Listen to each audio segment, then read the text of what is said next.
Afternoon, ladies and gentlemen. Welcome to the Josh Guillory Show. I am your very grateful host.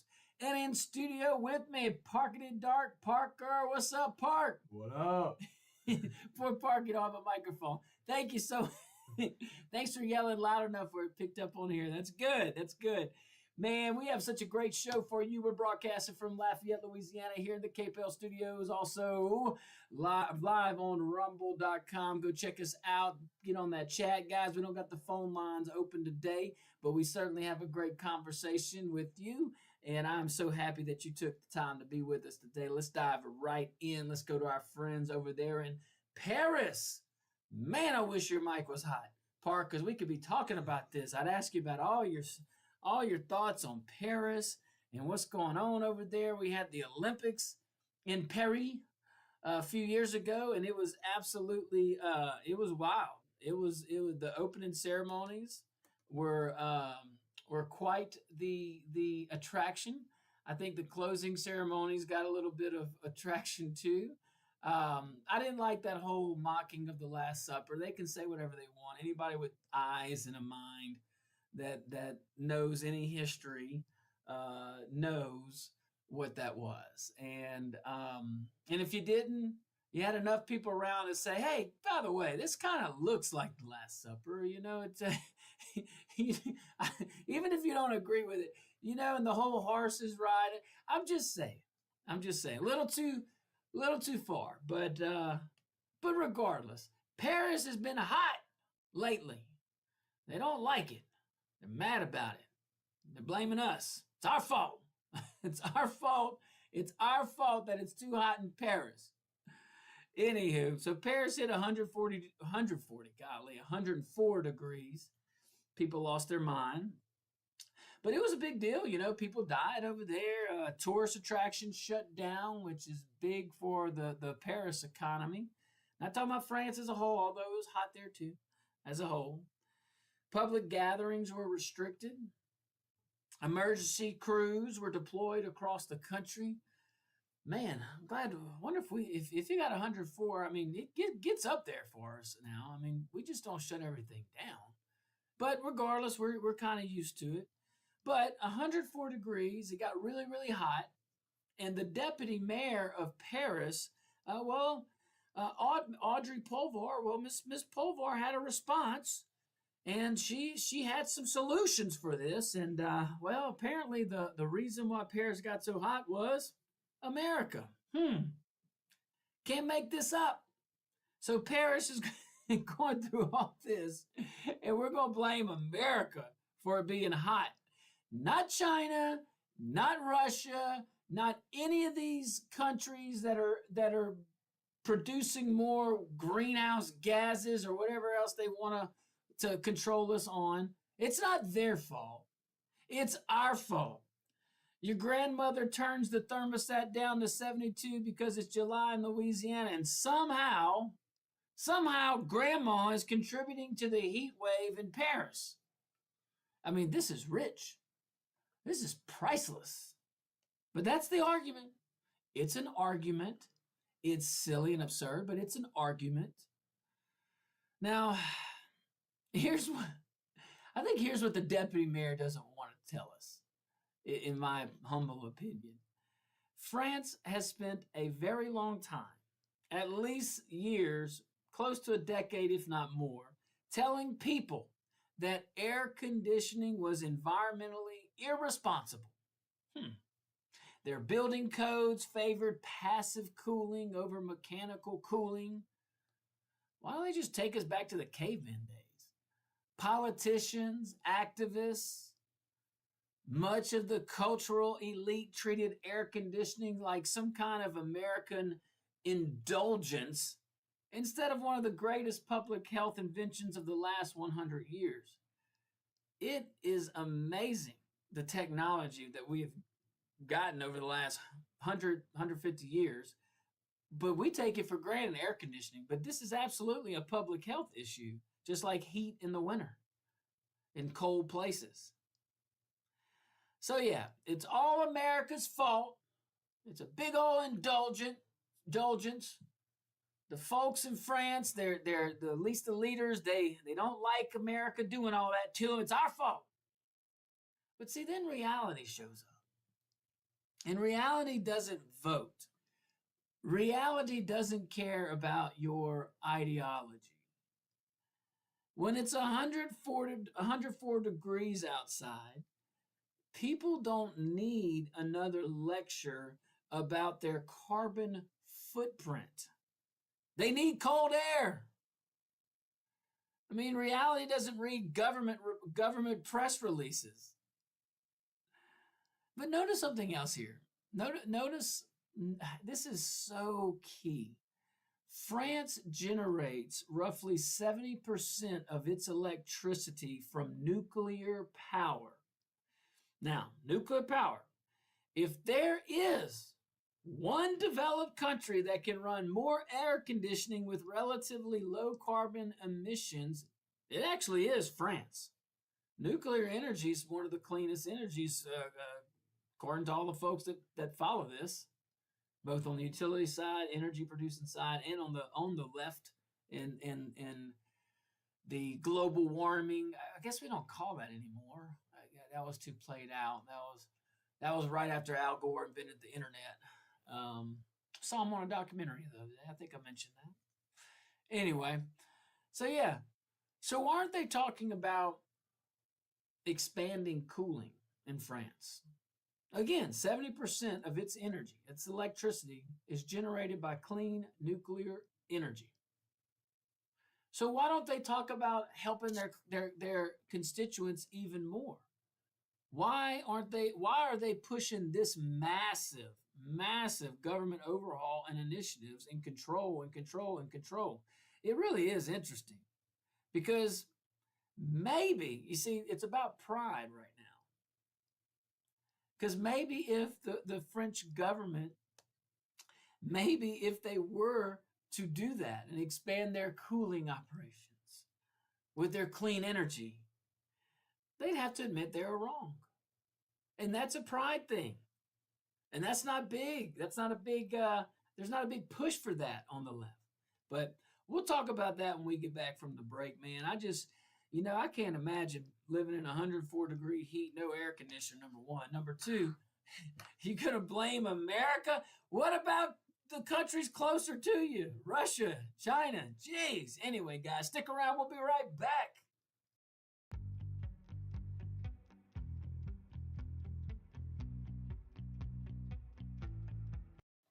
Welcome back to the Josh Guillory Show. Me and Parker having fun over here in the KPEL studios.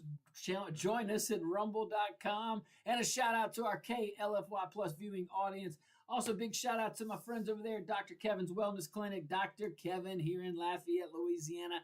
983 CARE. Man, we talk about routine stuff all the time. About, feeling better, looking better, maybe getting off some medication, maybe working with your physician on medication. But we rarely, maybe we can get Doc to talk about this on Wellness Wednesday, but we rarely talk about Dr. Kevin and Dr. Kevin's Wellness Clinic and its role in some really serious, unfortunate diagnoses, cancer, things like that. Obviously, the practice of medicine will more than likely take the lead on that. But you have some things that can help functioning wellness, creating that synergy. So unfortunately, if we are going through some tough times here medically, just check out Dr. Kevin, Dr. Kevin's Wellness Clinic. He'll shoot you straight. What can he do to add on? What can he do to help? Or if it doesn't make sense at all, he'll tell you that as well. So just give him a call, 983-CARE, Dr. Kevin at Dr. Kevin's Wellness Clinic here in Lafayette, Louisiana. All right, so we're talking about our friends in France. It's hot over there. They're mad at us. Those poor people in Pineville, Louisiana, keep turning their doggone air conditioner up. It's making France hot. I wonder if the rest of the world is hot. I'm just curious. Does it get summer? Is it summertime anywhere else? It is. Okay. I was just making sure. Just making sure. Now we just discussed France produces 70% of its electricity via nuclear energy. Very clean energy in the green world, okay? So why isn't France talking about increasing air conditioning, increasing cooling, making it less hot for its constituents? And it's not France, I apologize. Well, it kind of is, but it's Paris, okay? This is Paris, one city, big city. So why aren't they talking about expanding cooling? It's very simple. Doing so would mean that they would have to admit that they're wrong. And they're not going to do that. You know, but really, that's the disease. I mean, that is a disease infecting politics all over the Western world. Being wrong is not the problem. Refusing to admit you're wrong is. We are all human. I was in office. I made mistakes, had to clear them up real quick because that was a choice. I guess we could have had ego and just said, oh no, we're doubling down. This is how we're doing it. But no, people make mistakes. They change it. They move on. But in politics, in the Western world, for whatever reason these days, admitting when you're wrong it's not even looked at as a weakness. It's just, you just don't see it anymore. It's like excuses or whatever. I mean, every once in a while you have one, hey, I was wrong. I'm changing course, based on these new facts. I mean, that's why it's so hard. It is so hard in part for a legislator, for example, to become a mayor, or a legislator to become a parish president or whatnot, or in other countries or other states, whatever is analogous to that. It's just a different mindset. It's a different policy. It's a different policy perspective. You're making decisions as opposed to swimming in the pool. And that's the best way I can say it. You're swimming in the pool in a legislative body. Nothing wrong with that. We need it. You got to look, co-equal branches of government. You got to have a legislative body. But there is that gap when you see someone coming from the legislative branch to the executive branch, no matter what level. I guess you could make an exception at the presidency. I know it sounds crazy because that's the top executive. You see senators in the past make that transition. I don't know of a house. I'm sure there is. I'm sure there's one or two. But regardless, I digress. It's just a different mindset. It doesn't make anybody bad. It doesn't make anybody less of a leader. It's just such a learning curve. I mean, it takes probably only because I've worked with these guys and I've seen it. It takes about 2 or 3 years just to get maybe transition. I don't know. And in some communities, you don't have that much time. You don't. Some communities in Louisiana, you just don't have that much time to wait for that learning curve. Sometimes these guys and gals are inheriting local governments that need some immediate attention. And if you're waiting 2 or 3 years and then still on legislative pace instead of executive pace, which is totally different, man. Totally different.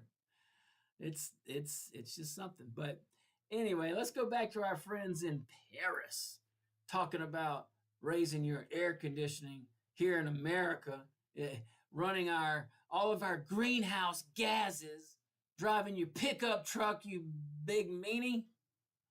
Don't be driving that truck. Park. You better get an electric bike.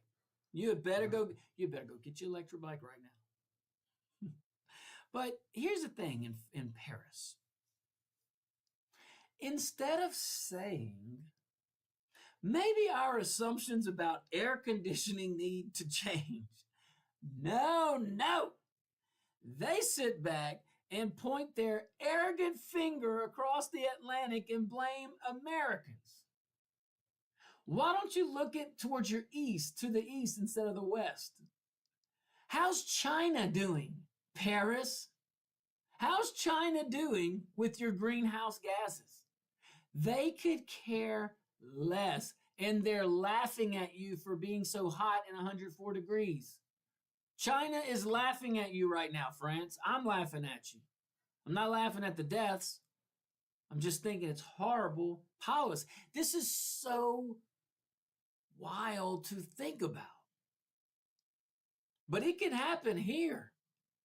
It's just a few little folks that just want to help the planet. That's it. And then it starts and then it snowballs. Remember your just generic hippie in the 90s talking about the ozone layer, which we were all part of. We want to fix the ozone layer. There was a hole in the ozone. So we all got together on Earth, and I guess it's patched. I don't know. I don't hear about it anymore. We don't ever talk about the poor ozone, just like we don't talk about Pluto. Unbelievable. I actually had the best. You may have told me this. Someone, or maybe Lane, somebody said about Pluto. The only reason why is because if we identify Pluto, then there's a whole bunch of other rocks orbiting Earth that are orbiting the sun that we'd have to name as planets. Well, okay, I don't know. They weren't named as a planet. Pluto was. We're all over the place today, but we'll look. We'll bring it back. I'm gonna wrap a bow on this, man. I just think this whole mentality about it's always somebody else's fault is a lack of leadership that's plaguing politics. It's not just in France; it's in America too. We see it all the time. But there are still leaders out there. That's why we got to keep on keeping on, and let's keep plugging away. All right, guys, stick around. We'll be right back.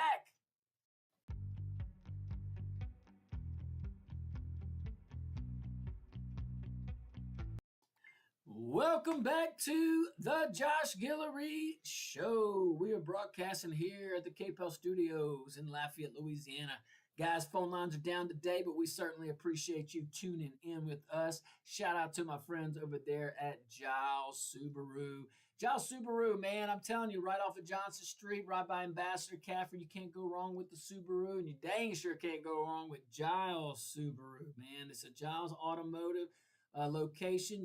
Good and dang well that maintenance department is going to take care of you, from an oil change to windshield wipers to something totally unrelated, but related to your vehicle, of course. Go visit Giles Subaru right off of Johnson near Ambassador. They even got a dog wash over there. They got a dog washing station, but they got a dog park. So go check it out. But they got great Subarus, great staff. Man, you see them all over the place, and you see them nationally. I'm telling you, go check it out. Their showroom is pretty cool too. Giles Subaru. Tell them your friend Josh and Parker said hello. All right, I said hello even louder because I have a microphone and Parker doesn't right now. It's tempting for me to ask him all these questions and he'll answer them, but you won't be able to hear him, and that'd be kind of aggravating, Parker, I don't want people turning the dial. You see what I'm saying? So I'm caring about them, all right? It's my people. All right, let's switch around. Let's switch topics here. This one is it's something we have to keep talking about. We covered it yesterday a little bit. Think we covered it last week a little bit. And that's this push of the DSA, Democratic Socialists of America. This is a thing, man. I mean, look, I hope it's a fad. There were some Nazi pushes back in the day. There were some communist pushes back in the day. Remember, we're celebrating democracy. We're celebrating our independence, 250 years here in a few days, okay? That's not that long. I mean, China's been here thousands of years. 250 years, I mean, it's a milestone. It is absolutely a milestone.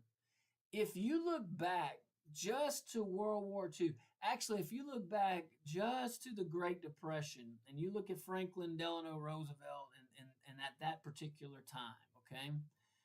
We were still an experiment, and that wasn't that long ago. If you think about it, we were still this great experiment. And if you look at all like the real milestones in our country's history, the War of 1812, was it a fluke the first time? Nope. We're 2-0. And if we win the first round in the World Cup and England wins the first round in the World Cup, we're playing each other on July 4th, which is right around the corner. So are we in the... We play today. We play today. We play today or tomorrow. In England, when do they play? Sometime at the end of the week. Okay, so if both win, we play each other on the 4th of July. In the second round. That is crazy. England versus America. Round 3. I'm kidding. Ooh, I hope we win. All right. But look, War of 1812, that was a test. Because it really was a test. It's like, okay, did y'all just outwill us in the American Revolutionary War? Probably. Maybe did the same thing in 1812. I don't know. We were a little different then. Then you fast forward to the Civil War. That was a big one, obviously. Could we keep it all together? Could we keep this great experiment alive? Man, from the Civil War to right around Teddy Roosevelt, that was some That was some time. That was a big change. Post industrial revolution, just figuring things out. A mature country with all this policy and power and money before the income tax. Just throwing that out there. Just throwing that one out there. Okay. And then you got FDR coming in, very, very fragile.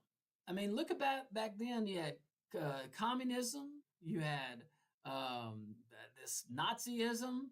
You had all these other forms of government. Monarchs were still a thing. I mean, you had the emperor in Japan. I mean, you had like a democratic-led country was still a minority, at least in world powers. And even today, look how many countries that we're negotiating with and working with and talking with that are not democratic, or if they are, they're on their path to non-democracy governments. Socialism and communism, man, I tell you, fine line between the two. Both of them, one of them's happier than the other. I think. But both of them want centralized government. Both of those that mindset.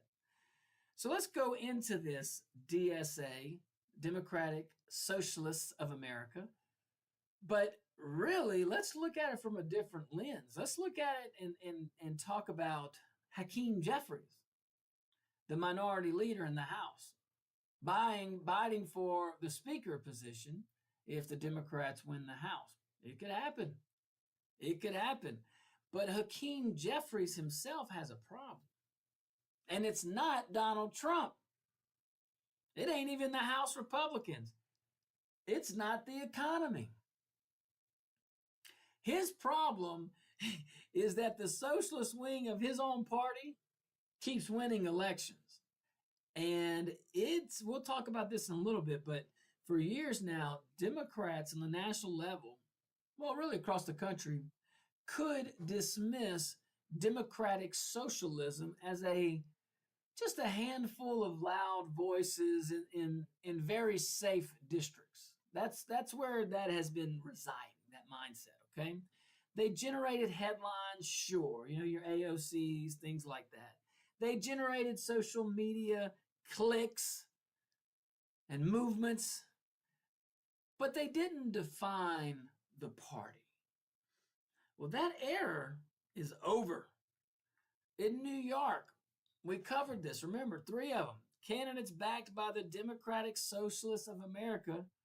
I mean, they won congressional primaries and in the Democrat side. And congressional primaries, I think in California as well, unseating very tenured Democrat sitting House members in primaries. 2 of them are DSA members, like full card-holding Democratic Socialists of America. They didn't protest. Here's the thing. They weren't even like protesting outside the Democrat Party.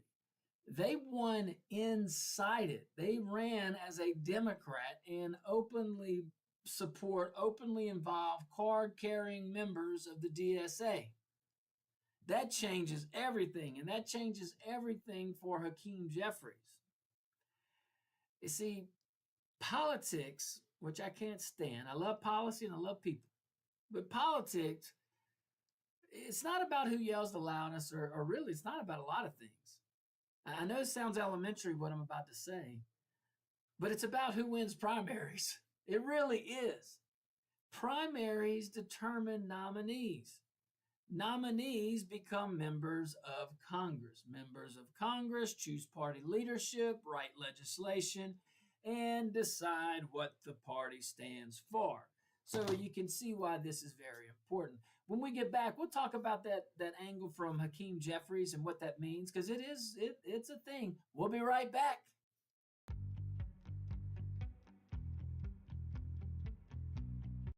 Welcome back to the Josh Guillory Show. We are broadcasting live from the KPEL Studios here in Lafayette, Louisiana. Man, check us out. Phone lines are off today, but we're certainly enjoying our time with you. There's so many things going on. Let's continue to talk about Hakeem Jeffries. This is the minority leader in the House of Representatives for the United States of America. Now, Jeffries, we're talking about, he has a little problem. It seems like he easy to talk to. Don't agree with a lot of his policies, but that's okay. But he's got some issues now inside his own party. You keep having these Democratic Socialists of America candidates keep winning Democrat primaries, and the voices are getting louder and louder and louder and louder. And Jeffries understands exactly what's happening. It seems like he's a practical politician. He wants to win swing districts. He knows suburban voters aren't looking for a political revolution. He knows Republicans are going to tie every Democrat running in a competitive race to the most controversial voices of the party. That's what happens. And here's the problem: he can't stop it. That's the problem he faces. If, let's just break this down. If Hakeem Jeffries, the Democrat leader in the House, if he publicly attacks the socialist wing, he risks a revolt from the activists who dominate many of these Democratic primaries. If he embraces them, I mean, this is a no-win for him. If he embraces them, then Republicans get 30-second campaign ads for the next year over and over and over and over, and that is not a good menu for our friend Hakeem Jeffries. One of the newly nominated candidates has supported abolishing ICE, not defunding them to get some leverage for a few months, which is horrible, not like lowering their budget or working with the administration to change policy over time. Straight up, nope, just abolish ICE. Abolish. One of the same candidate wants to abolish prisons, wants to abolish police. Well, I'm all about self-governance. I really am. I'm probably about the one of the most conservative, lean, self-governing, promoting guy that you could possibly meet. But there are lines, okay? And these people like this one candidate that's pushing that, and there's other Democrats. The DSA candidates are all in it. She's just the one saying it right now. Yeah, they hate the police until they need them. They hate ICE until they need them. If you were the family member of a victim that was just horrendously and just suffered so much pain and suffering needlessly at the hands of some of these folks, maybe you would change your tune. But you don't go outside and touch grass, but maybe every 5. It's like the Olympics. Every 4 years, these people come outside and they talk to humans. It's amazing. They just listen to the show, they'd be all right. Jeez. Anyway, now look, whether Democrats, okay, my friend, we might have some Democrats. I know we did. I know we did. We got some Democrats listening. It's all good. But whether some folks in the Democrat Party like it or not, those statements, those extreme statements, abolishing police, abolishing prisons, abolishing ICE, all these common sense measures that an organized and ordered society have to have in order to succeed and really, quite frankly, survive. Just saying. But whether we like it or not, whether Democrats like it or not, those statements, those positions, they're now part of the national conversation because she won. And they're in a safe Democrat district, so she's probably going to win and become a congresswoman. But winning changes everything. I mean, this is how political parties evolve. Look at Donald Trump. You don't think the Republican Party has changed a little bit? The MAGA movement? And I got to tell you guys, I'm a Republican. We better find us a good, when it comes time, someone that is a leader in their own right, because look, we all got our own crazy, okay? Everybody got their crazy. But when you're in a leadership position, you're managing that. You're managing your crazy. You're managing your ecosystem. If I walked in and tried to do President Trump's agenda, yeah, I would do it in policy wise, but my approach would be different. Parker's approach would be different. Your approach would be different. So my point in all this is there's going to be people that are going to step in and want to bring the MAGA banter. And I think that's fantastic if we can do it.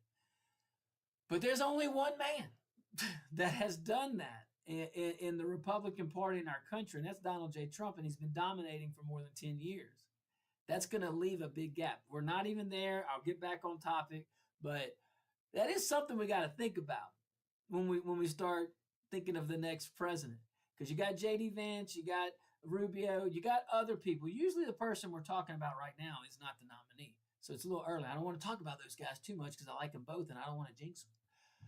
But even those two who serve in the administration, if they're elected and they roll up in there and they try to do things just like their predecessor, whoever that may be, Donald Trump in this case, they're going to fail. There's only been 45 presidents, 47 administrations. That means 45 different ways of doing it. And you could argue, I don't know about the other gentleman that had 2 non-consecutive terms, but Trump's second term is a little different than the first term. Same commitment, same passion. But you're looking at a guy that had a chance to sit out and come back in. You learn some things. I mean, look, man, I've been out for a few years. I'm looking back. I'm like, why? Oh, it's frustrating, some of it, looking around, seeing the grass and the panhandling and no road projects and drainage, I'm telling you. But I digress. It's just easy fixes, you know. But regardless, though, Hakeem Jeffries, going back on point, you got all these extreme candidates, far left, far open socialists, open government run it's so wild. Government run everything, government dictate everything, government do it all, yet some of these candidates want to abolish some of the things that are protecting us to even have this discussion, to have this debate. But these wild extremes change parties once these candidates start to win. You know, they don't change because consultants create different talking points. No, they don't. They change because people keep winning. So, all right, now the energy inside the Democrat Party, it's gonna keep evolving. We're hitting a hard break right now. I wish we had a little bit more time to break this down. We'll be right back. Hour number 2, right around the corner.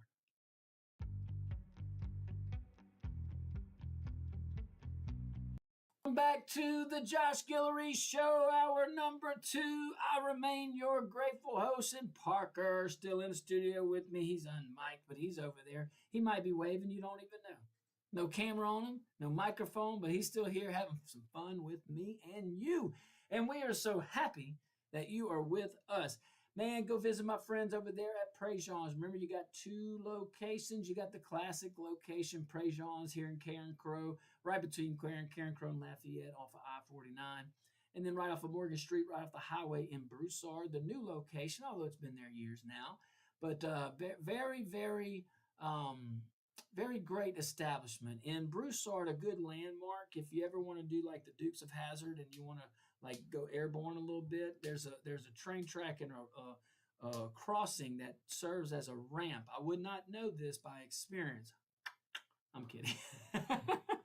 Go check out Préjean's, man. Good folks over there. Great ingredients, great hometown cooking for sure.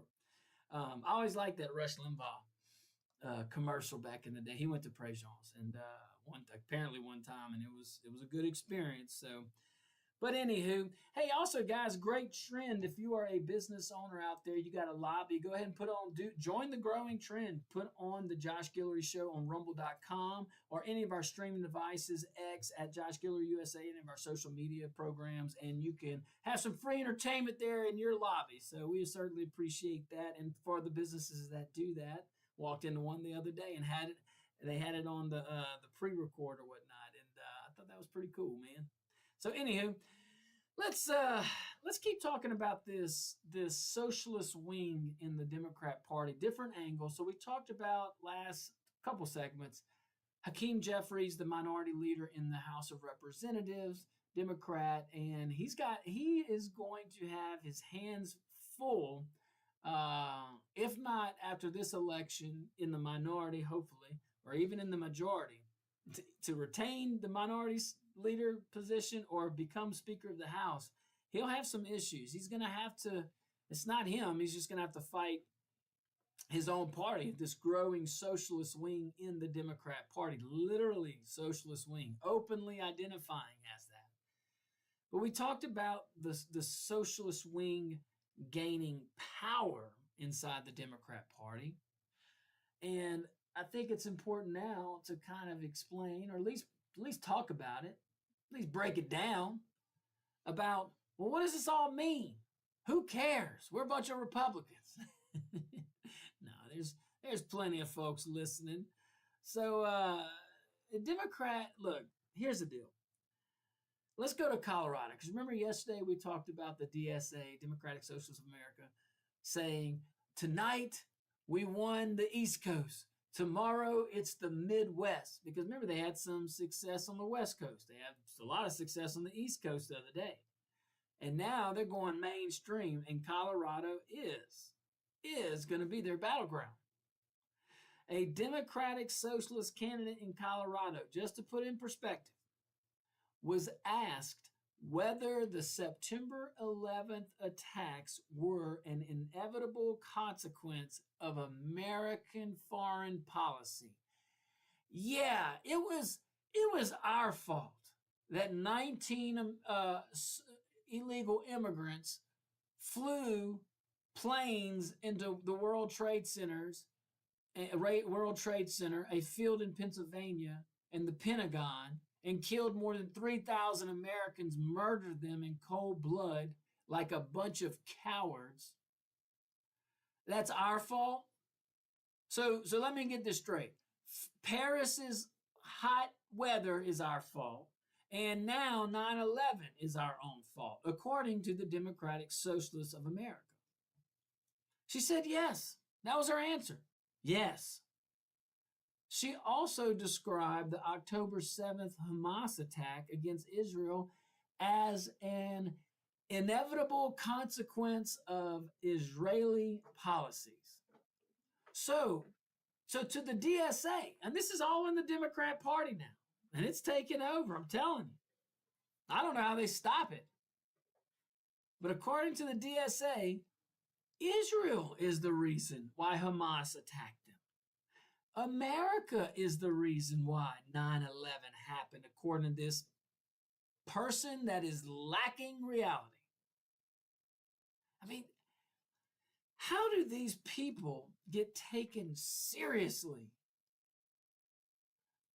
You're running for office in the United States of America. You're saying these things, and people are following you. Not a lot, but enough. But let's just stop right there. Notice what just happened. We're not talking about an argument about history. We're not even debating history here, okay? It's a moral framework. When terrorists murder innocent victims, innocent people, the first question should be, who committed the evil? Instead, this worldview of these Democratic Socialists of America, and quite frankly, the Democrat Party right now, their first question is, well, what did the victims do to cause it? That's like saying rape victims deserved it. Like, that is horrible. It is a horrible, horrible, horrible, out of touch, elite, cowardice, weaklings. These guys would rather, anyway. So, it's hard for me to get over it. That's a profound shift. That is a profound shift. America didn't fly planes into the World Trade Center. 19 terrorists did. Israel didn't murder over 1,000 of its own citizens on October 7th. Hamas did that. History matters. Man, context matters. Look, foreign policy deserves debate. It's healthy. Every nation, including our own, has made mistakes. 100%. Show me a leader that hasn't made a mistake, and I'll show you a leader that hasn't made a decision. But none of that matters in the grand scheme of things, and none of that transfers moral responsibility from the people who planned mass murder to the people they murdered. People they murder. I mean, that is important. Man, once you erase it, evil becomes negotiable, and that is not okay. All right, guys, stick around. We'll be right back. I'm getting hungry over that shrimp scampi at Dino's. Ooh, it's almost time. All right, stick around.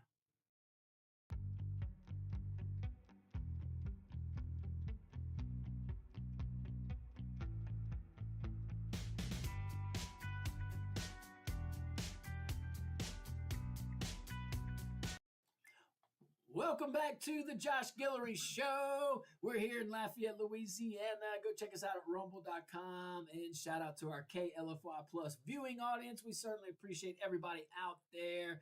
Man, go check out my friends also, though, at Giles Subaru. Giles Subaru here in Lafayette, Louisiana. It's right by you, right? Convenient, serving all of Acadiana and beyond.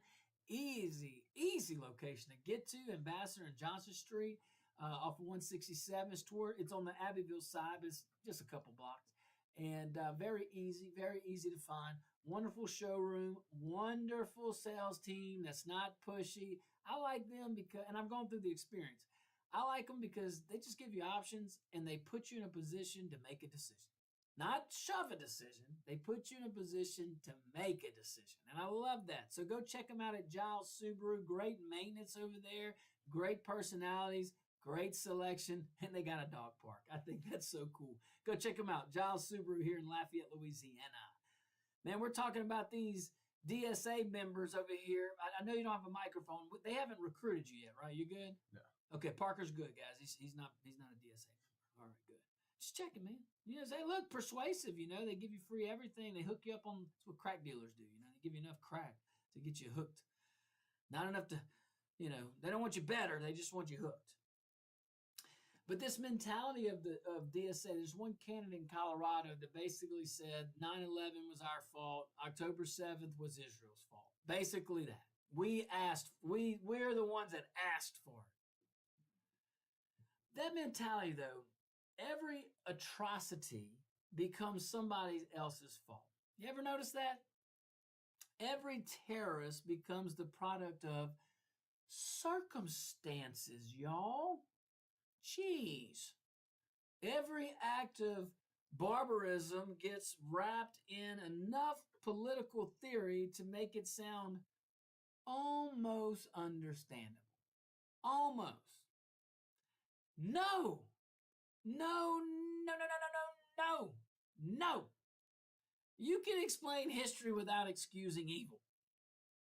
You can debate American foreign policy. You should, hands down, 100%. It's healthy. And you can do that without rationalizing September 11th, especially in that light, in that lens. You can be critical of Israel's government. Nothing wrong with that. You can have disagreements. And you can do all of that without explaining away October 7th. What Hamas did was evil, atrocious, and wrong. I mean, those are not, look, guys, it's not like we're talking about difficult distinctions here. I mean, they are essential distinctions. I mean, these ideas, they're not staying on college campuses anymore. That was a good recruiting battleground. I mean, these ideas are showing up in congressional primaries, and we're seeing it. We are seeing it. They're winning elections. And this candidate in Colorado may win her election. They're moving from protest signs to ballots. And that's why yesterday's conversation about the Democrat Party and the DSA, and last week when we talked about it, and today, You can see how it means more, even more today than it did then. But political parties don't become defined by their most reasonable members. That's the key. That's the thing to remember. When we think of political parties on the Republican side, the Democrat side, you're thinking extremes. Not because everybody's extreme, it's just that's like the flag. But every Democrat running in a swing district is now, if you think about it, just one interview away from being asked a simple question. Do you agree with this? I mean, that's exactly where Republicans want this debate. Do you agree with this nonsense? I would be asking that every single debate every day if I was in the trenches fighting against one of these folks. Do you believe America is responsible for 9/11? Do you think it's our fault? Do you think it's our mannerisms? You think it's our foreign policy? Maybe if we would have been more I'm just saying hindsight's 2020. Maybe if we weren't maybe if we did things different post Cold War until 2000, maybe in the 90s, if we did something different and were proactive on these radical Islamic regimes and radical Islamic terrorists, maybe we could have prevented some stuff. Maybe not. I ain't here to blame Bill Clinton or anybody. I'm just saying it is something to think about. Now, we good on time, Park? Good. I want to switch gears. I've been waiting to talk about this topic, okay? Everybody remember Pastor Spell, Tony Spell? Remember Tony Spell? Okay, good. He's a Louisiana pastor who became nationally known for basically during COVID for refusing to close his church during Governor Edwards' lockdowns. But look, we're running. I actually thought we were good on time. We're going to go into the next segment. We'll bring up, let's talk about this topic, though, when we get back. Stick around.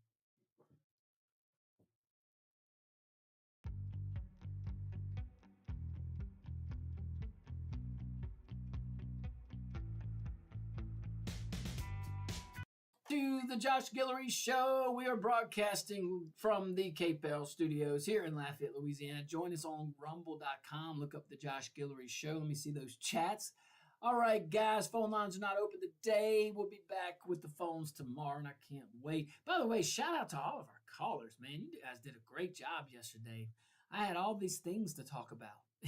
And we stayed on. But anyway, you guys did a wonderful job. I certainly appreciate you. Let's go back and talk about Pastor Spell. Oh, first, let me remind everybody about Dr. Kevin and Dr. Kevin's Wellness Clinic. You want to feel better, you want to look better, even if you're tackling some really, really, really big medical issues, just go check them out. Good supplement to what you're doing. Maybe you can change some things, tweak some things, maybe add some things. But regardless, go check them out. Dr. Kevin at Dr. Kevin's Wellness Clinic, 983 CARE here in Lafayette, Louisiana. They also have the teletherapy if you're outside the Acadiana region. All right, so let's go back to Pastor Tony Spell. He was the pastor during COVID that got a lot of national headlines in regards to his experience with the former governor, John Bell Edwards. And under the COVID protocols, Pastor Spell would ask, when he would say, look, we're holding service. And he would have church services, and he was arrested for having church service during COVID. I'm telling you, Park, I don't know.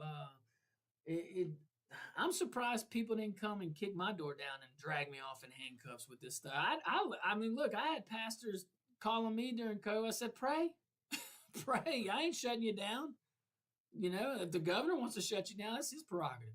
But that's that. We were open. Lafayette was open, man. Our economy was rolling. We didn't play with that stuff. I trusted people, man. I still do. I trust people a heck of a lot more than I trust these government elites trying to drive this crap down our throat. All in control. It's disgusting. And I can't believe people that received votes that were elected would choose to act like such a dictator. I understand in circumstances, you know, like during COVID, we absolutely responded. We shut things down in like a week increment. Maybe I think we went 2 weeks. I say we. because I had 5 other mayors I was blessed to serve with in this wonderful parish. All 6 of us were uniform. Yeah, I may have been out there on the microphone, but it was all of us in the trenches together. If it took one of us just to defect to the elites, it would have lost. If the sheriff would have balked us, it would have lost. Like everybody had to be in unison, and that takes I don't know, it takes humility and leadership to get that. I guess I don't know, but regardless, this gentleman, this pastor, took so much nonsense for his God-given right to worship and his legal right in our Constitution to worship and to peacefully assemble and to pray. It's crazy that we listen to what the government was doing. They wanted to take our religion away. They wanted to take our worship away. The same group, the same mindset of the Democrat Party is the same mindset that wants to take your guns away. Their mindset is they just want to, there's 3 people that are going to have guns, okay? Law-abiding citizens, criminals, and the government. If we just write laws where nobody can have a gun, then there's only 2 of those 3 that have it. That would be the government's going to still have guns and criminals because they don't care about your laws, okay? So we have that. We have the church situation. We had COVID. It was nuts. But Pastor Spell, without a doubt, led the charge on this. Led the charge quite extensively. Was arrested. Well, he's back in the headlines. This time, he's been arrested for second-degree battery after a fight outside the church. What's going on over there? What kind of church service is this? Come on now. So, let's dive in. So if we stop right there, then the story takes on legs of its own. And that's where most of the headlines stop right now. But if the reporting from Connie Hare, which is Pastor Spell's attorney, and members of his congregation is accurate, ooh, excuse me, that's not where this story begins. It actually ends there with the fight. So according to Spell, again, his attorney and numerous members of his church, this was not an isolated confrontation. They allege years of harassment, threats, profanity directed at church members, racial slurs, threats against the pastor's wife and grandchildren, dangerous confrontations as people entered church property. Now look, if those allegations are true, here's my question. Where was law enforcement? Did anybody call them? Anybody, anything? Were these made known? I mean, one of government's most basic responsibilities is preventing violence before it happens if you can. If you can. I mean, I'm just saying, if people repeatedly threaten violence, if they're intimidating families trying to attend church, if complaints are repeatedly made, if the situation continues to escalate year after year, well, eventually somebody's going to get hurt. That's predictable. I wonder if the DSA member from Colorado, is she going to say that it is the person that got beat up? Is it the harasser's fault that the pastor punched him? Or is it the pastor's fault? I bet you she says the pastor's fault in this one. Oh, yeah. I mean, I think they hate religion. I think because it takes power away from the government. See, in communism, Russia, man, China, there is no, I mean, yeah, you can have religion, but they want the government to be the religion. Russia has, Catholics and Orthodox and Christians and all that stuff, but I don't know if Russia's a great example, but China and other dictatorships, that is, and even the Islamic radical, the terrorists, the extremists. I mean, even those guys are just using one form of manipulation over the other. But I think we can be equally clear here, None of this gives anyone a pass to commit battery. If Pastor Spell committed a crime under Louisiana law, then the courts are going to decide that. It takes a long time, takes years sometimes to get through this, and that's why these political lawfare hits. They know that. They just get you indicted, they get you arrested, and they know it takes years and headlines and all the things. It's a pretty sick way, and those folks would probably lose their license to practice law if they're doing that. But regardless, guys, stick around. We'll be right back. We'll wrap a bow on Pastor Spell's situation. You might want to stick around.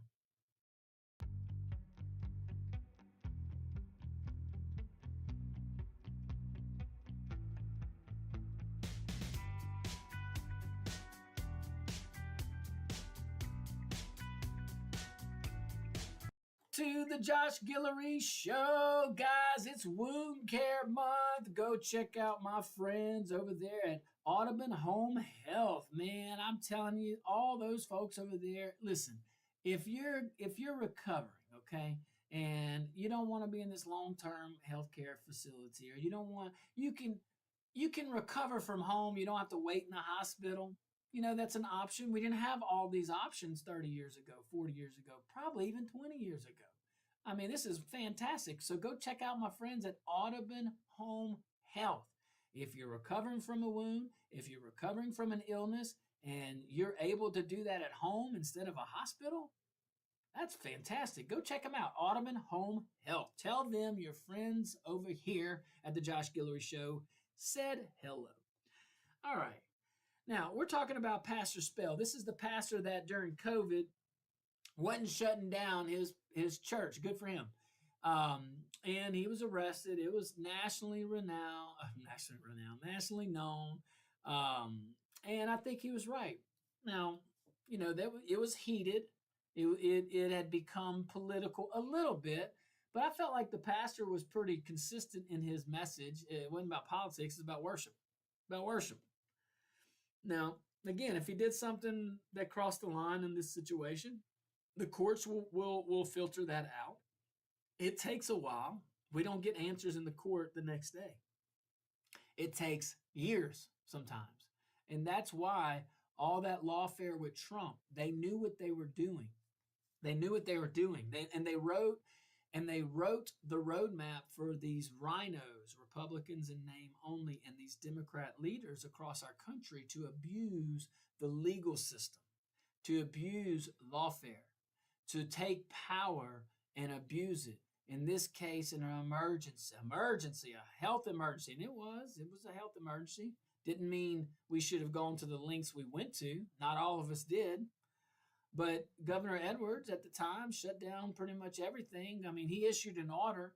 Some of us knew it was unconstitutional. I'm thankful for my legal department. They thankful for those guys. I'm telling you, man, without a team effort, Lafayette would have looked a lot different. But we were blessed, man. We believed in freedom. You know what I'm saying? Like, I remember being in these press conferences saying, trust your doctor, not me. I'm not a medical doctor, but I will tell. But I would make sure that we had Dr. Stefanski and everybody out there answering all these questions. But regardless, I digress. Religious services suspended during a health emergency is quite 180 degrees from where we need to be. We need more prayer during emergencies. What are we talking about? We need more congregations meeting. This is crazy. Let the power of the Holy Spirit prevail. It's going to anyway. You're either going to be in its way. You're either going to be in his way or you're not. Be part of the team. But look, if you did something wrong, fine. I get it. I don't know if any authorities ignored any repeated warnings. Like, we don't know that part. Like, because this apparently has been going on for a while. This cat would be outside the church talking about all these racial slurs, threatening his grandchildren, threatening the pastor. It's crazy. It becomes it just becomes a case study in and of itself. But we've seen issues about people reporting problems. We've seen issues about officials saying they're looking into it and nothing meaningful happens. So tempers rise in that situation. We got to be careful. Then One day, the cameras show up for the last 30 seconds. This is what the congregation's saying. Everybody acts shocked, and the public is left believing that's where the story started. And again, that's where the story ended when they threw bows. So, well, let's see if we can get into it. So we'll see if we have time. Because conflicts like this don't usually explode overnight. They escalate. One ignored complaint becomes 5. You know how this goes. 5 becomes 20, 20 becomes years. Then somebody crosses the line. Okay? But there's another reason this deserves attention, this topic. This is the same church, again, that fought the government all the way to the Louisiana Supreme Court and won. And won. The governor was wrong. Governor Edwards was wrong at that time. The pastor was right. And every other person that believes in faith and relies on faith, that needs everybody needs it, but the services, the worship services, church. And look, some folks listening and watching, maybe you disagreed with Pastor Spell, okay? And whether you agreed with Pastor Spell during COVID or not, that history naturally causes people to ask other questions. One question comes out to me: has this church been treated fairly? And that's a legitimate question, because they weren't treated very fairly during COVID. I looked at this church as like not a scapegoat, but like an example. I'm going to tell you, you open up your church, you open up your restaurant, you cut blah, blah, blah, blah, blah, blah, blah. I can only tell you my own experience, but it's very easy conversation with the governor at the time. I just said, if you want to enforce these policies, come on down. But I'm not putting my fire department and my police department on these stupid COVID rules that you are unilaterally making for extended periods of time, more than 2 weeks at a time. We have limited resources. We want to fight real crime. We don't want to get involved in all that political nonsense. And there were other leaders, like I know 5 other mayors in this parish, all 6 of us stood together on that. And there were other leaders across the state doing it too. You just didn't hear about it as much. Maybe they weren't as vocal, or maybe it just didn't hit the headlines. But there was certainly a lot of folks that bent the knee. And there was certainly a lot of folks that just gave government so much power, top government at that, state, national even. But it doesn't answer, that question doesn't answer anything about self-defense or whatnot. And look, my understanding is the pastor ended up, the guy that was harassing the pastor approached him. I think he punched him like 3 times, if I'm not mistaken. 3 times, and then the pastor reacted. You see what I'm saying? So I don't know. That's pretty remarkable. This pastor has been, this church, this congregation has been in the news so much. I don't know why you wouldn't just ban that guy off your property. Maybe Pastor Spell is thinking he could be saved or whatnot, and he can, and maybe he is. I don't know. Maybe making bad decisions. I don't know. But the guy doesn't have a right to be out there and harassing. Now, he goes up there and punches the pastor 3 times. What do you want the guy to do? I'm just saying. All right. But anywho, guys, that's all the time we have today. Oh my goodness, that went by so fast. Guys, thank y'all so much. Be careful out there. May God bless you, and be kind.